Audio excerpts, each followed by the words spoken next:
புகையிலையால் ஏற்படும் விளைவுகள். புகையிலை என்பது நிக்கோட்டின் எனப்படும் ஒரு மிக வலிமையான அடிமைத்தன்மையுள்ள பொருளை கொண்டுள்ள தாவர அடிப்படையிலான தயாரிப்பாகும். புகையிலை பயன்படுத்துவதன் மூலம் பல தீவிரமான உடல்நலக் கோளாறுகள் உண்டாகும். நிக்கோட்டின் மூளையின் பாராட்டு செயல்பாட்டை தூண்டும் ஒரு ஊக்கியாக செயல்படுகிறது. அதனால் இது அடிமைத்தன்மையை ஏற்படுத்துவதோடு மட்டுமல்லாமல் மரணத்திற்கு வழிவகுக்கிறது. புகையிலை பயன்பாட்டின் வாய்மொழி வெளிப்பாடுகள். வாய் புற்றுநோய், ஓரல் கேன்சர்.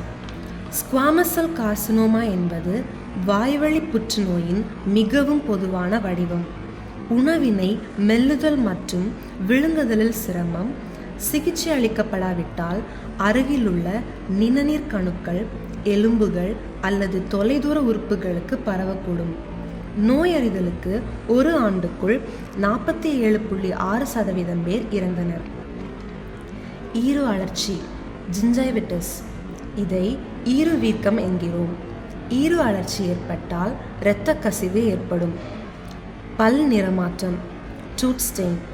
பல் நிறமாற்றம் என்பது உங்கள் பற்களில் கரை படிவது அல்லது கருமையாவதை குறிக்கிறது.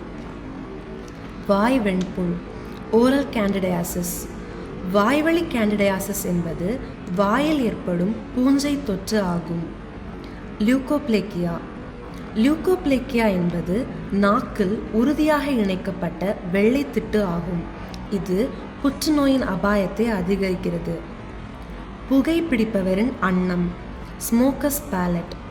இது கடினமான மற்றும் வெண்மையான அன்னத்தில் ஏற்படும் ஒரு வகை புண்ணாகும். இரண்டாம் நிலை தொற்று ஏற்பட்டால் வலி ஏற்படும்.